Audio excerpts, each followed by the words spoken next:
Permanencia Voluntaria, Paso del Norte Community Foundation, Cinema Preservation Alliance, and the Academy Film Archive. The host and the moderator of our panel is a very dear friend of mine, and he asked me to keep his bio very short, so I'm going to ignore him.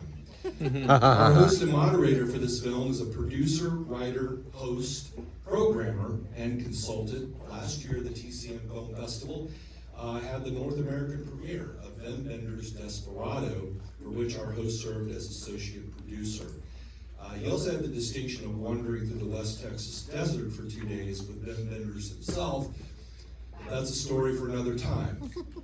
His film collective, Rio Bravo Outpost, specializes in film production and post-production work in West Texas. He's also a radio show host and one of my best friends. Ladies and gentlemen, please welcome Charles Horak.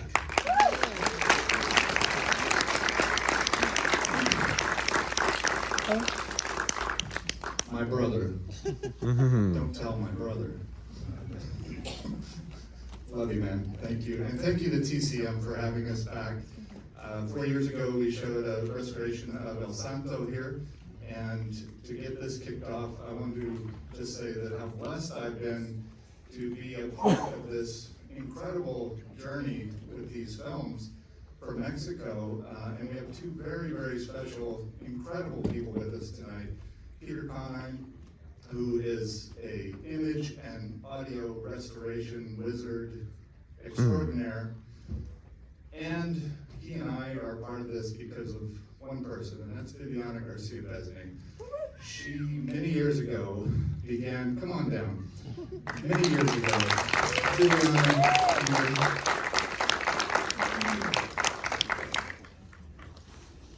Viviana's family goes back to the very start of the Mexican cinema, and she began collecting and saving and rescuing and compiling their business papers, posters, films, 35 millimeter.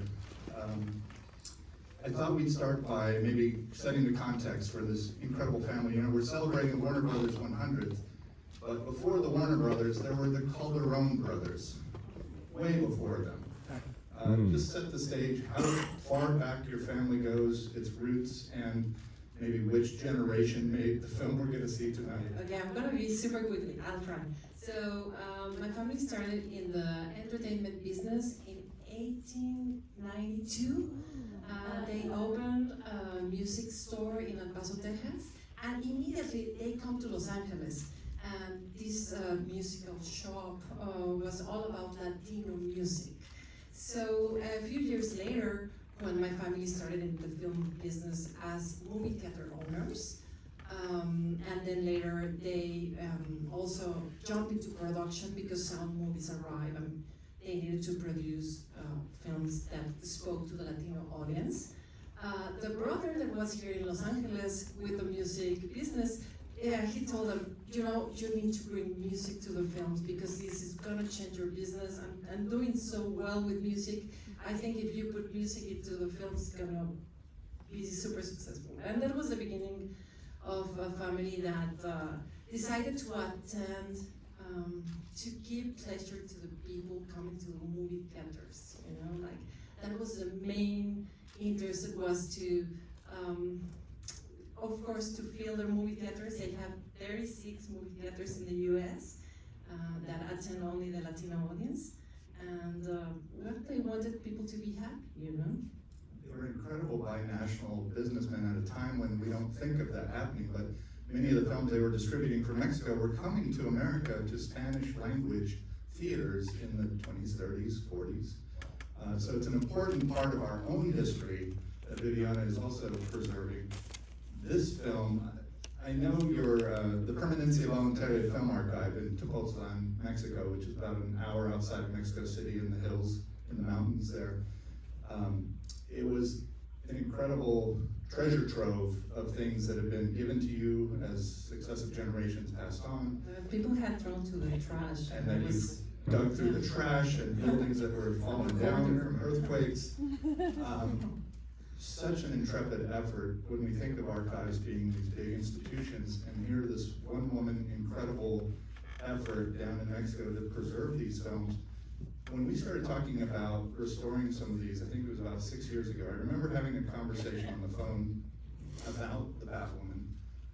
And as special as all of those materials from all of those decades of film that you had, the way you talked about the Batwoman, I could hear in your voice was special personally. Maybe if you could tell us a little bit about why the Batwoman is so special to you. So you need to know that I didn't grow up knowing that I belong to a family that had built an empire around cinema. But I had watched as a little girl the film that you're gonna see, and this film was shot in the house that I spent most of my summers. Pay close attention. Yes. Pay close attention to the stairway in the house. Yes. I got married in that house, everything happened to me in that house. So, but the first thing that happened was that I saw that movie without knowing that I was actually seeing a movie. I don't know, it was very strange. And there was a monster in the house.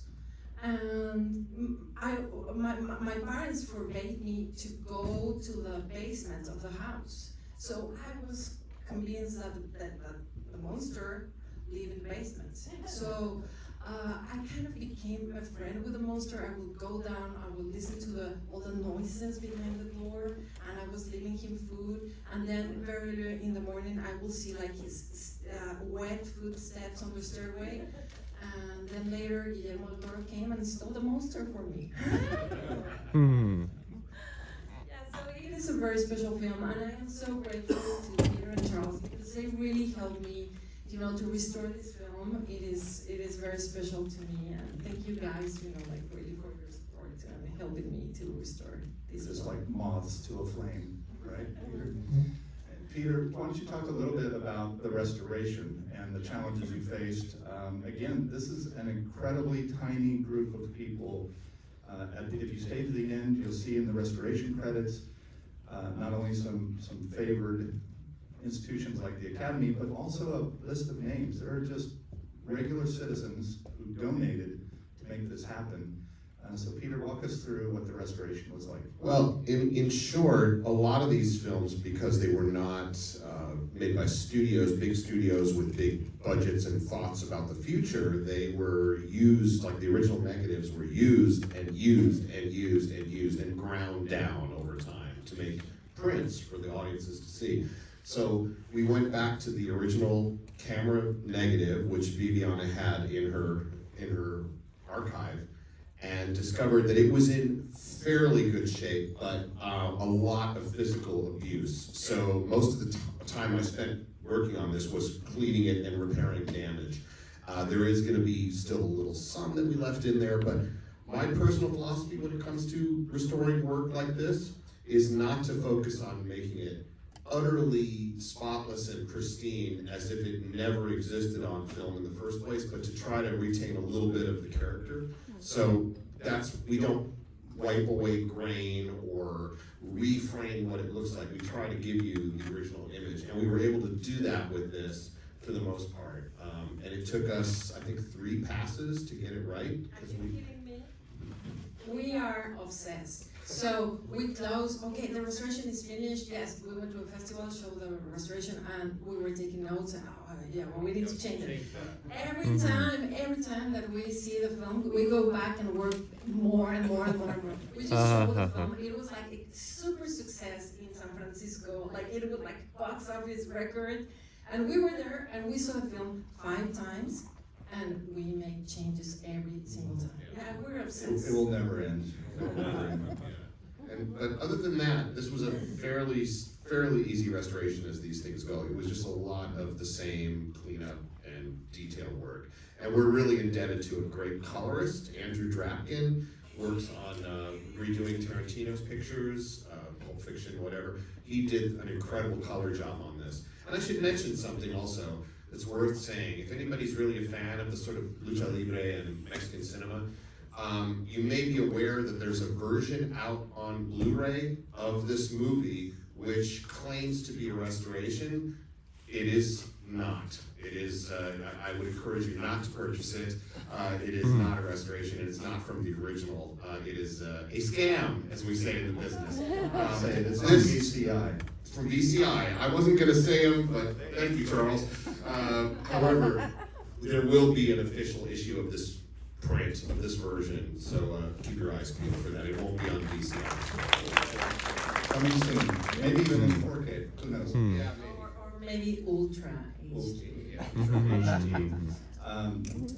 Viviana, this is a favored film, and there is something about the films we experience as kids that just work their way into it. You were able to track down a number of years ago the star of this film, and she lived not too far from you, I think. So, Maura Monti, I was obsessed with her because, you know, as a Mexican woman, to have a film that shows a woman as a hero, a woman who's smart, who is independent, it was fantastic for me.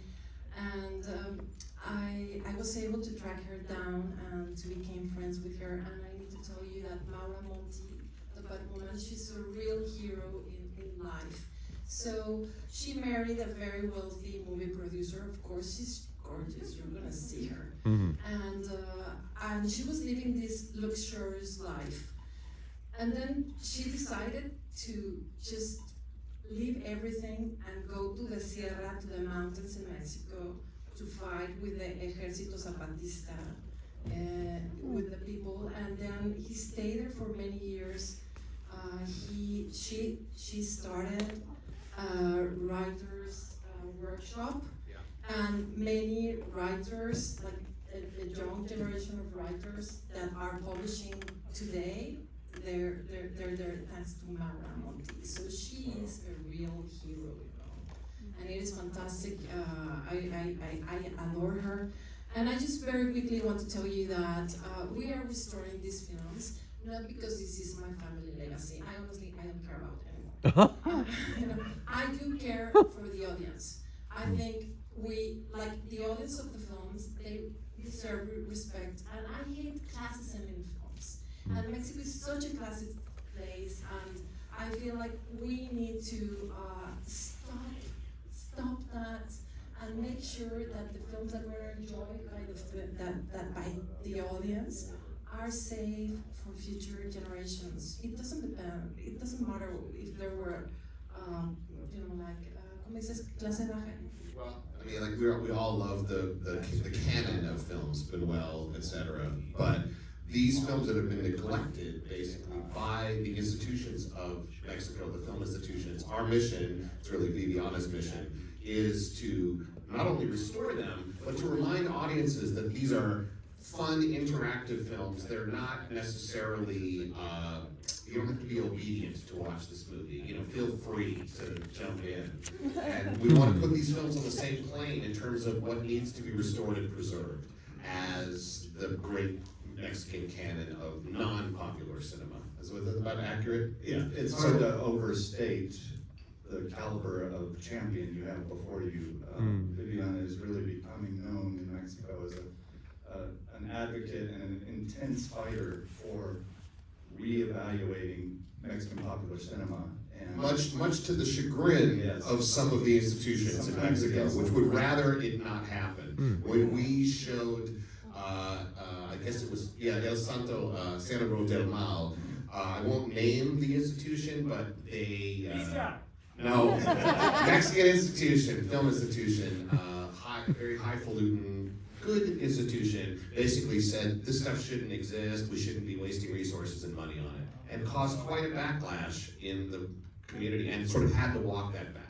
So we're here to tell you that these films are worth saving, I think you'll agree, and we need your help to do that. So Permanencia Voluntaria has a nonprofit wing via Paso del Norte in Texas. in El Paso, we've set up at the Paso del Norte Community Foundation, a charitable fund for the Permanencia Voluntaria Film Archive.